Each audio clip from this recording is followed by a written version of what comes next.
I'm shifting gears, because I want to give a primer or a reminder, if you've been with me a while, on how I see Pillar 3, emotional fitness. We work from a 6-pillar approach now. There's no 3 legs of the stool. Nutritionally fit lifestyle, actively fit lifestyle, and emotionally fit lifestyle used to be the 3 legs of the stool. You can see those as pillars 1, 2, and 3.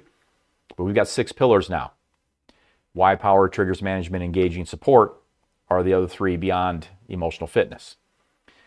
And I want to just share kind of how I see, a part of, I should say, a primer on kind of how I see, like, what is emotional fitness and what are some things that we can do, and what are some things that make up emotional fitness, things that we can even begin to think about focusing on and so forth.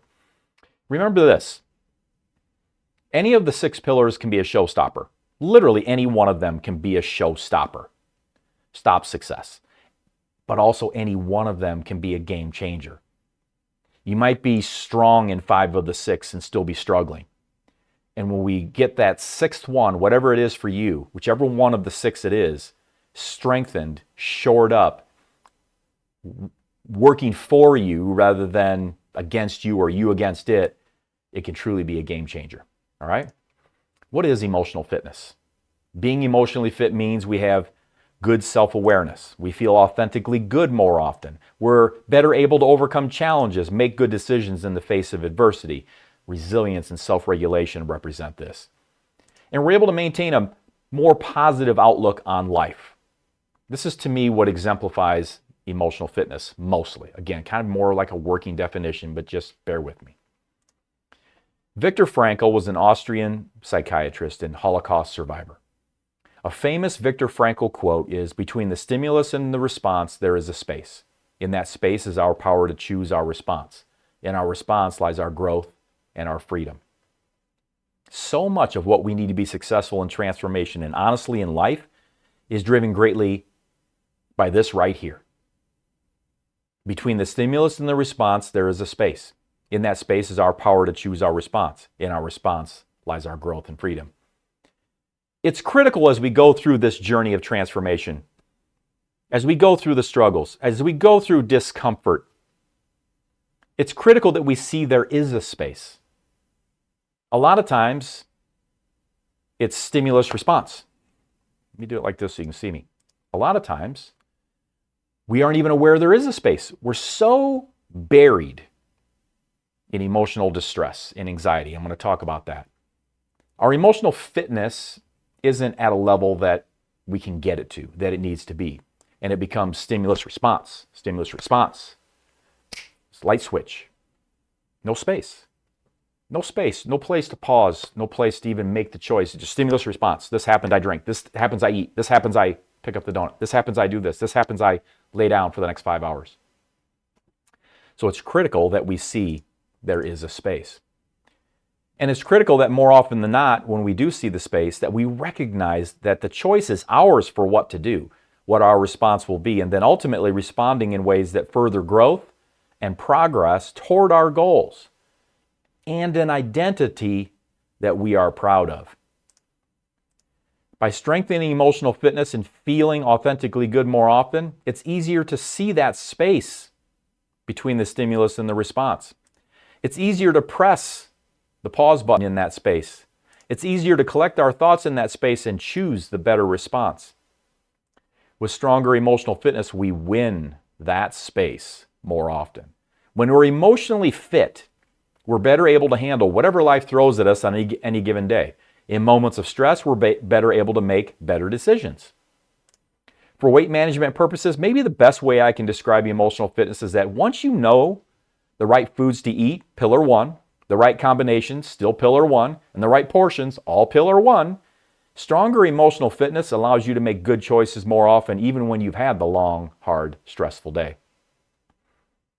And once you know the right cardio and strength training program that will be best for you, pillar 2, physical activity, developing and then flexing your emotionally fit muscles is a major player for getting you to your workout, even when it's the last thing you feel like doing.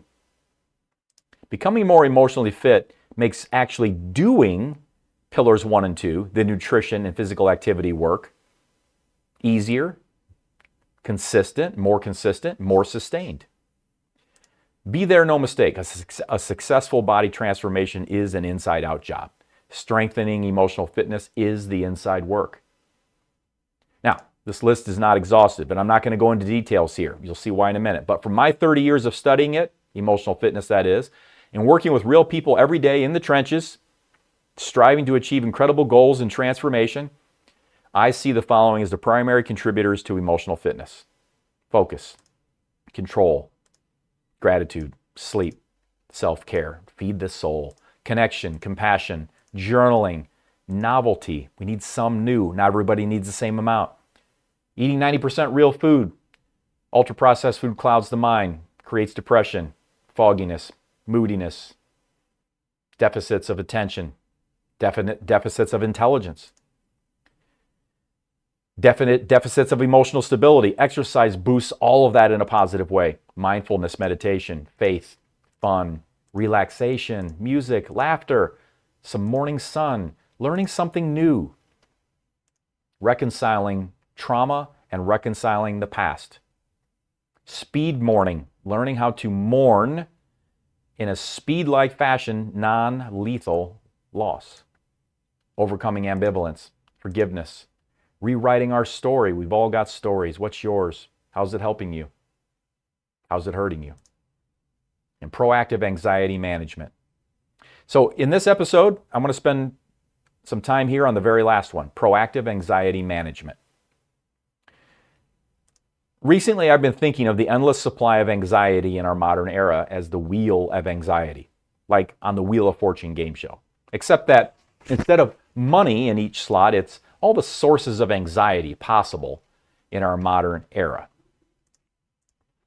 I really believe strongly that we're going to have to put in great effort into emotional fitness and proactive anxiety management as we go forward in our modern society. What's the alternative if we don't? Perpetually live in fight, flight, or freeze? Many people are perpetually living in fight, flight, or freeze. For many, the level of anxiety they're experiencing is unsustainable. Something's going to have to give. Something usually does give when we're talking about transformation, and it's going to have to do with the intake side of things, what we're putting in our mouth, drinking, whatever. People are looking for ways to escape, to get relief, to get some better feeling, different feeling than what they have, where they're living now. If you're feeling more anxiety than you ever have in your life more often, you're not alone.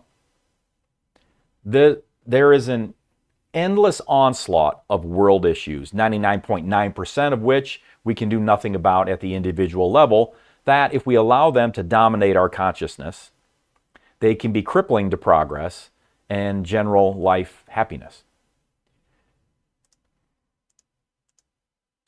The latest research suggests that anxiety levels in the United States have increased significantly over the past few decades. A study published in the journal Depression and Anxiety in 2021 found that the prevalence of anxiety disorders among adults in the United States increased from 18.1% in 1999 to 25.9% in 2019. Think about that, 25.9% in 2019. That was pre-pandemic. There's no way in hell it's there now. It's much higher than that now. Even that represents an increase of over 40%. The study also found that the increase in anxiety disorders was most pronounced among young adults. The prevalence of anxiety disorders among adults aged 18 to 25 increased from 28.9% in 1999 to 42.1% in 2019. That was in 2019 pre-pandemic. We know it's higher than that now. It's higher for everyone. I'd say everyone. I mean collectively as a population, not literally everyone. There are people watching this right now that are living a fantastic life with relatively low stress, and the anxiety is not that high. And it's wonderful. I'm talking more collectively here to the group and speaking more from a population base when I'm talking about all this. There are a number of possible explanations for the increase in anxiety disorders in the United States. Some of these would include social media. Social media can be a major source of anxiety. We are constantly bombarded with information, much of it negative. This can lead to feelings of stress, anxiety, and depression. Excessive comparison. Now, excessive comparison can also increase anxiety. Keep perspective. Remember, on social, we're watching others' highlight reels while we're all living the real behind-the-scenes lives. Toxic news. The news media can also be a major source of anxiety. We are often exposed to stories about violence, crime, and natural disasters. If it bleeds, it leads. Major media shines a light far more on the rare, sensational, and disturbing. Too much consumption of their messaging can have us feeling like the world is far scarier than it is, far worse off than it is. Partisanship over country. The political climate in the United States is very polarized, as we all know. This can lead to feelings of anger, frustration, and anxiety. Also, most of us continue to be bewildered at the staggering partisanship over country among any party. Distrust of government and institutions. Many people have lost trust in the government and other institutions. This can make us feel like we are not in control of our own lives and can lead to feelings of anxiety. Political discord. The political discord in the United States, kind of like the other things, but it's at an all-time high. This can lead to feelings of anger, frustration, and anxiety. Pandemic concerns, much less than it was 2 years ago. It's still there. There's still lingering remnants of this and that and the next thing. The COVID-19 pandemic has been a major source of anxiety for many people. Whether you're still worried about getting sick or you live in one of the far right or far left regions that elevate our contempt for one another over masking, vaccinations, closure policies, pandemic anxiety, while different in 2024, way different compared to 2020 or 2021, is still among us. Inflation. Inflation's much lower than it was a year or two ago, but as it rose and stayed elevated over the past few years, it's driven the cost of goods and services up. We've all noticed it. Go to the grocery store and try to spend less than $100. Go anywhere and try to spend less than $100, which can make it difficult to make ends meet. This can lead to feelings of anxiety and stress. Income not keeping up with rising costs. The cost of housing, healthcare, and education is rising faster than wages. This means that people are struggling to make ends meet, which can lead to feelings of anxiety and stress. Massive cost of housing and rent. The cost of housing and rent is out of reach for many people. This can lead to feelings of anxiety and stress about finding a place to live. Doom scrolling. Doom scrolling is the act of endlessly scrolling through negative news and social media posts. This can be very counterproductive and can lead to increased anxiety levels. All right, I realize that even like showing that list and talking about this, anxiety and the things that cause it, mentioning those things, even just talking about it can be anxiety producing. I wanted to mention these things though, because I think we need to get real about where we are. And yes, I, like so many of you, have heard that there's always been stressful times in every decade. And what about people in World War II and World War I? And what about during Vietnam? Totally different time. I'm not minimizing anything anybody of any era went through. Every single era, since there's been any record of any time being kept, has had incredible strife, incredible things that they had to work through. Is this time different? Yeah. Are we in a different time now than 100 years ago? Yes. Is the rate of change at such a blistering pace that we as humans are not keeping up with it? Yes. It is different. Don't let anybody tell you it isn't. Please know that if you are feeling increased anxiety, you're not alone. It isn't discussed nearly as much as it is happening. It's not all in your head. You're not crazy. You're not nuts. We are in a different time. That's why I'm talking about this. Those feelings are real. Even though they're real, what are we going to do about it? And that's also, of course, where I always go, because being a pragmatist in this, I'm always about let's recognize it. Let's be compassionate to ourselves and others because of what it is that we're living and all trying to figure out. No one's got social media figured out. The government doesn't have it figured out. The social media channels don't have it figured out. We certainly don't have it figured out. We don't even have text messaging figured out as far as how to handle it. What did that person really mean? What did that emoji mean? Should they have said K or OK? If they spell out OK, is that different than K? And how should I feel if they just reply K? Right? Right? You see where I'm coming from. You're picking up what I'm putting down, right? None of us is alone in this new bizarro world, rich in anxiety, with never before availability of 24/7 world news and a machine that feeds, as I said, on the rare, sensational, and disturbing. It feeds on that. Watch the news. If you watch the news, I'm saying 90 to 95% of the news, if you're a regular watcher, watch. It's rare, sensational, and disturbing. That's what it's going to be, with a little sprinkle at the end of something good. They try to spray a little Febreze on the turd that was the news that they put out. Because that's what sells. That's what people watch. And we have a negativity bias. It's hardwired in us. And so we're always on the lookout for danger. We're always on the lookout for the negative. We're always on the lookout for what about the bad thing? What about this? What about that? What about the monster under the bed? They feed on that. More people watch when it's that type of information, the rare, sensational, and disturbing. Advertising, it's just a money thing. It's just a money thing. Follow the money. It'll make sense. Most people are feeling more anxiety even if they don't talk about it. If you are feeling it, again, you are not alone. You're not crazy. You're not weak. We are living in unprecedented times. Don't let anybody tell you that in the history, during the wars and during the various things, that we don't have it any different. I'm not saying that we have all of it worse. I'm not saying we have maybe any of it worse, but it's different. And it's hitting us as humans who don't evolve as fast as the rate of change has occurred. It's hitting us differently now than the problems and things and that were hitting people in decades of the past. Here's a fun fact. Anxiety disorders are the most common of mental disorders. They affect nearly 30% of adults at some point in their lives.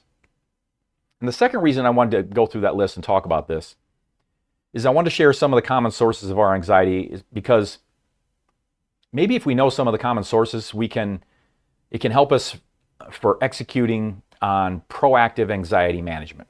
Kind of what I said I want to talk about here. I want to talk about that last one in that long list of elements that I say make up emotional fitness. Proactive anxiety management was the last thing that I listed.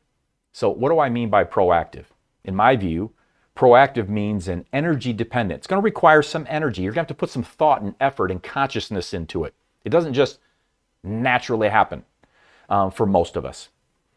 So proactive means an energy dependent, conscious effort, often to do an unnatural thing, such as being, let me give you another example, such as being proactively grateful.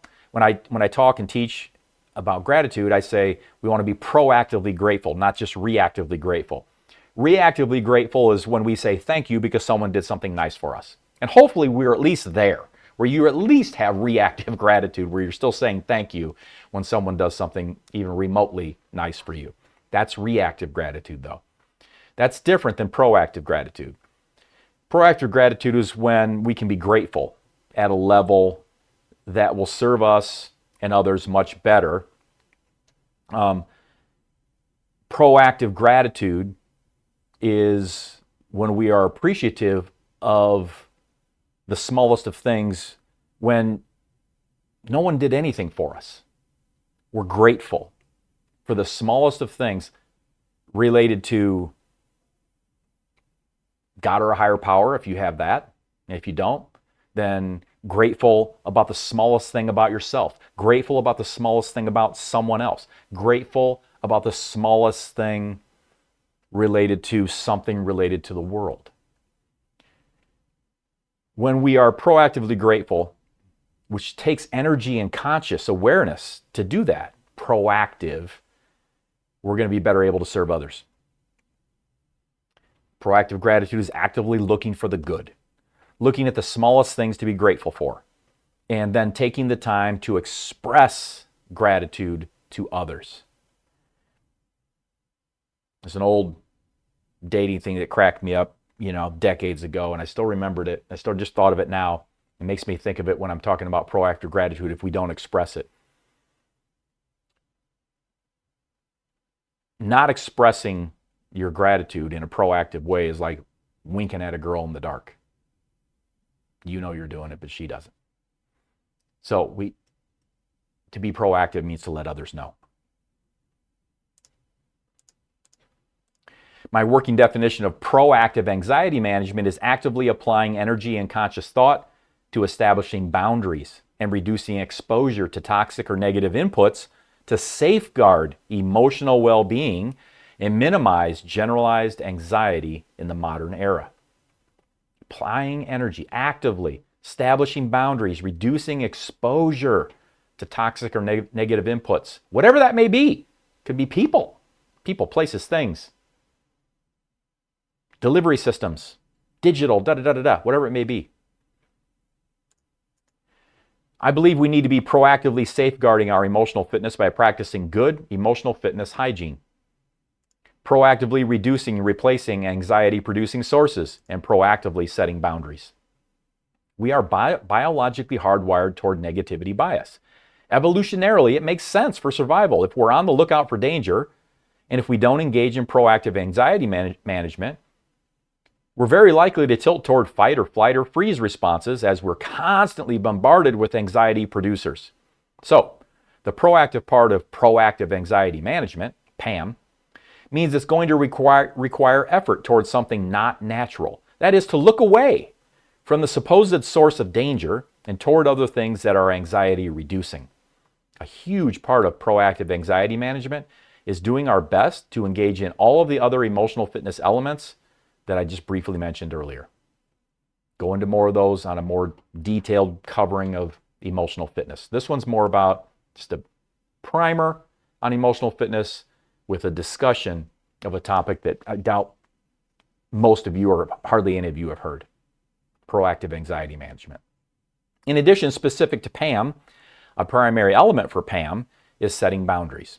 Setting boundaries is a key skill for reducing the common inputs responsible for the chronically high anxiety that abounds. Setting boundaries with individuals in our spheres is important. There's such a thing as emotional contagion.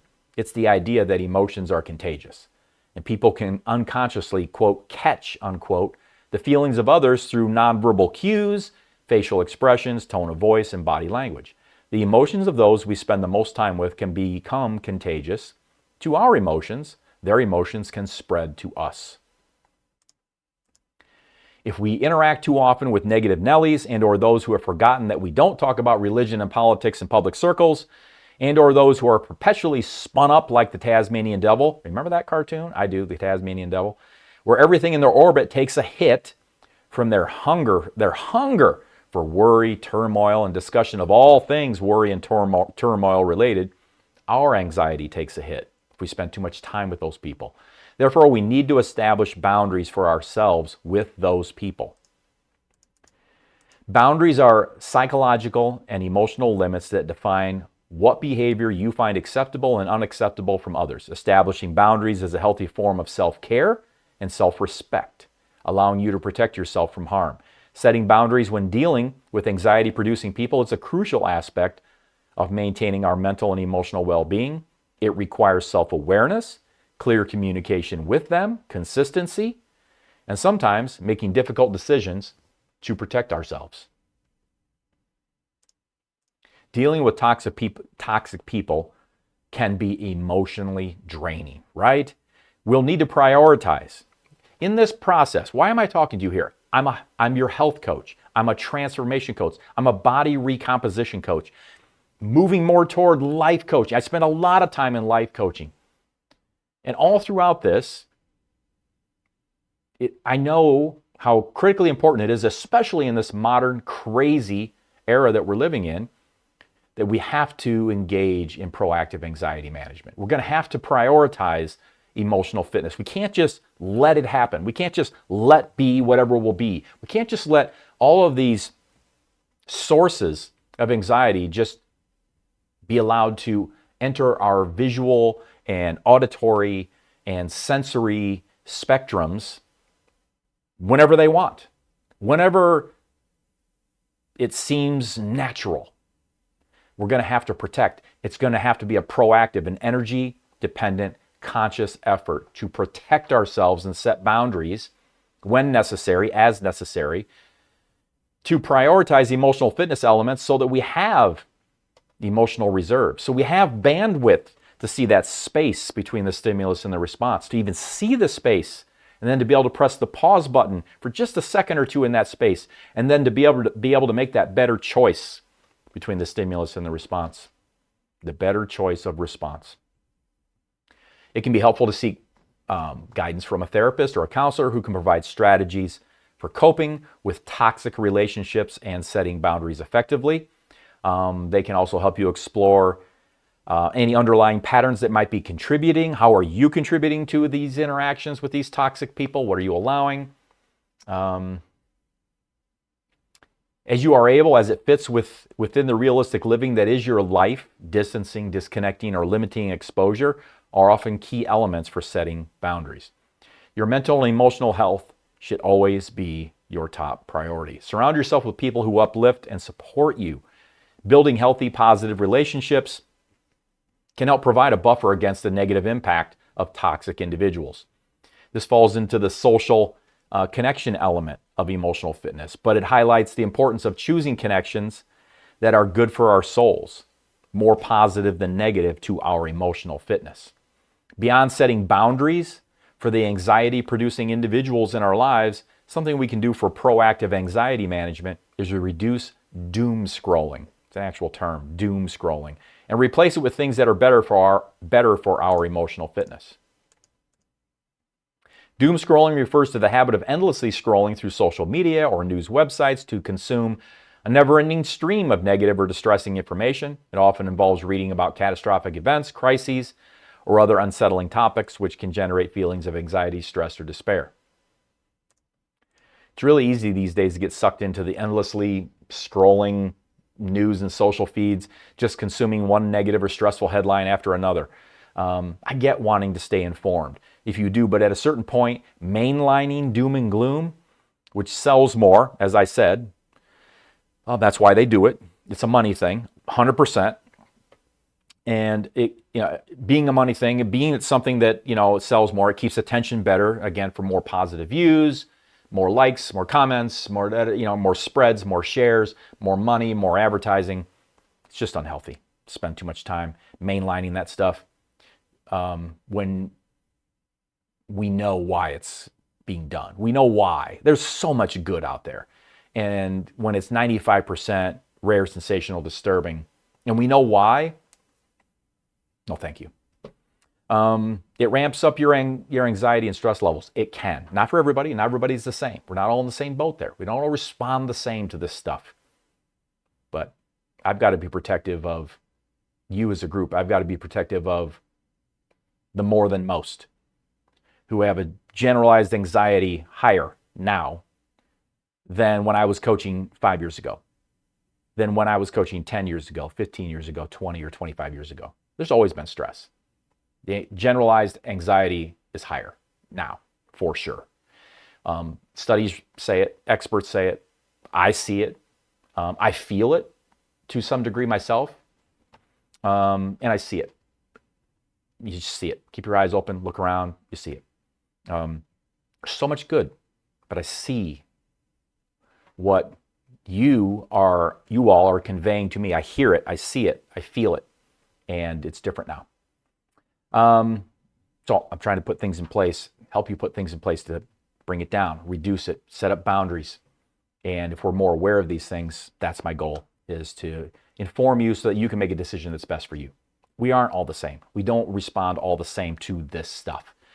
But it's important, I think, that we know that this stuff is considered greatly responsible, and it makes a lot of sense that it is. So much of this stuff is new to us from an evolutionary perspective. We can't completely ignore what's going on in the world. I get it. We need to be at least somewhat informed, but we can't let it dominate our attention 24/7. Set some limits on your news consumption. Maybe check major headlines twice a day. Consciously follow positive accounts too. Look for the good. Be a good finder. There's a lot of good out there. There's a lot of positive. There's a lot of fun. There's a lot of good stories to tell. They aren't broadcast as heavily. They aren't as well attended. They don't generate the highest of numbers or as high a numbers as the other stuff, but they're out there. Some things other than just doom and gloom.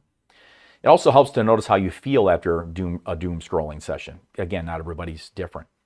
Stressed out, agitated, time to do something different. Okay, recognize that if it's that, you don't need it. You can put it away. Set some strong boundaries, some strong limits on how much you do it.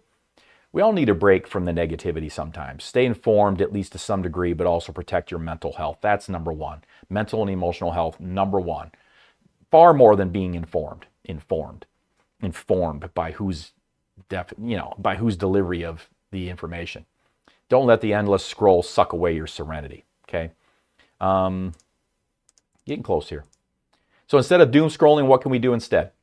We can replace doom scrolling with joy scrolling. Joy scrolling is intentionally seeking out content that brings happiness, inspiration, or humor. Micro-learning. Micro-learning involves consuming small bite-sized pieces of knowledge or skills through short and focused learning activities. By substituting doom scrolling with micro-learning, you can redirect your online habits towards self-improvement and personal growth instead of the next gloom and doom existential crisis. Here are some examples: educational apps, TED Talks, online courses, podcasts, newsletters, language learning, skill development, book summaries, online tutorials, and daily challenges. Set a daily challenge for yourself, whether it's solving a puzzle, learning a new word, or practicing a musical instrument for a few minutes. Any hobby you enjoy, you can replace doom scrolling with. Just getting out in nature. It's cold as hell right now in Illinois and in many places, I know that. So we're not going to be necessarily a lot of getting out in nature right now. But when you can, as the weather permits and safety and all that, the more we can do it, the better. Replacing doom scrolling with joy scrolling, doing a hobby, micro-learning, or enjoying something non-digital out in nature can really help reduce the anxiety, the helplessness, and the doom that we can feel from the barrage of anxiety-producing people and things. With proactive anxiety management, instead of our default anxiety idle speed being at 80 on a 0 to 100 scale, it's like that's our default idle speed. You know, when it's an 80, that's where you're starting in the day, or within an hour of the day, you're at an 80 for anxiety. And let's say max, losing your mind is 100, and you're running at an 80. Instead of that, when we're running at 80 and when even minor stressors can just push us to 100, just like, with hardly anything, reducing doom scrolling, practicing increased emotional fitness elements, proactive anxiety management, literally doing anything that is remotely positive or productive or soul feeling, that's self-care oriented, that can bring down anxiety, that's positively focused, we can reduce that baseline anxiety.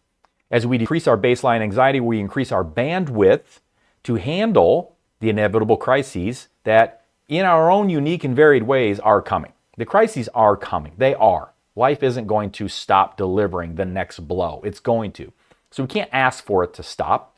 We have to rise, build, grow to meet the delivery that is coming for us through life. And I don't have a doom and gloom of life. I don't have a doom and gloom of life. It's just awful. Life is fantastic, and it'll kick our ass. And so we want to do all we can to grow our emotional fitness muscles, to do things like proactive anxiety management, set the boundaries, set limits, focus more on the good, go proactive gratitude, start to shift things so that we've got the bandwidth, we've got a little bit of reserve, so that not only is just life feel better on a day-to-day basis, but when that bandwidth is there and we're more emotionally strong, emotionally fit, with better resilience, better self-regulation, an ability to slow down, pause, press the pause button, and make that better decision in the moment between the stimulus and the response, we're going to progress much better. We're going to fulfill our destiny in the highest level ways, the way that is represented, again, in our whys and in the ways for all the things that are important to us as individuals. We're going to win that space. We're going to more often win that space between the stimulus and the response. And I'm telling you, this process, this transformation, recomposition, this process is so much about winning the space between stimulus and response. The stimuli, plural, are going to keep coming. Recognizing that there is a space, being able to slow down just enough to press the pause button, having the bandwidth and the reserve to do so, and the emotional fitness to do so. I say that, and I know I've said that a number of times. That's because pillar 3, emotional fitness, if I was going to oversimplify it and boil it down, I would say its primary role, and each pillar has a role. I mean, they have multiple roles, but it has they have its primary role, in my view, if I'm just going to oversimplify it a bit, is to ensure that we have the bandwidth to see there is a space and to make the better choice between the stimulus and the response. That's what I see for emotional fitness. Yes, it's going to elevate how we feel on a day-to-day basis, but that's all a part of being able to make that choice. Our mood, our positivity, our outlook on things, all of that. It's all emotional fitness. But for transformation, when I'm boiling it down, oversimplifying it for that, It's about that space. It's about seeing the space, pressing the pause button, being able to make the better choice between the stimulus and the response. That's what I see as the primary, ultimate objective of growing emotional fitness. And emotional fitness, by the way, is not a trait like eye color. It can be grown no matter where you're at now. You may be outstanding, hardly any room to grow. We've all got room to grow, but hardly any room to grow. You may be on the lower end because of all kinds of things. Doesn't matter. You can grow. You can learn. It's a skill. It can be developed. And as we do, we can win that space. And making those choices, the better choices in that space, will lead to more progress and success when we achieve our goals. We have more peace. We're more content. We're more successful and better, feeling better as a whole for ourselves and those who love us. And I'm going to kind of close out with just one thing here, since I was talking about proactive anxiety management. And then we're done. Since this whole section here tonight was on proactive anxiety management, I thought it'd be a great time to have us all just do what's known as box breathing. A lot of you are familiar with it. A lot of you are not. With box breathing, you simply inhale through your nose for 4 seconds, hold it for 4 seconds, exhale through your mouth for 4 seconds, then wait to inhale again for 4 seconds. And you can do that for 4, 5, 6 rounds. In this video, it's 4 a minute, however many rounds that is, okay? As I start this, all you got to do is just kind of follow the orange ball, listen to the music. And again, if you're driving or doing anything that requires great concentration so you don't harm someone else, don't do this. But if you're not driving, you're relaxed, you're in a safe place, give this a try. I'm going to start it here. I'm going to shut my mic off, and let's all do it together. I just love box breathing. I hope you do too. Here we go.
How about that? What do you think about that? I think box breathing is fantastic. I always feel better afterwards. I always feel like I just came down a notch. You'll see reductions in blood pressure. You see reductions in your heart rate. You just feel like you're more. And you can do it anywhere. I've had people do it in public spaces. I've had people do it when they are about to give a speech and they're really nervous. I've had people do it. You can literally do it anywhere. No one even needs to know you're doing it. So anyway, proactive anxiety management. That's pretty proactive, and it's pretty anxiety managing. That's it for this episode. Thanks for staying with me here for the entire time, if you did. And until next time, let's focus on what we want. Let's be grateful for what we already have. And remember, it's all happening perfectly. Good night. See you guys on campus.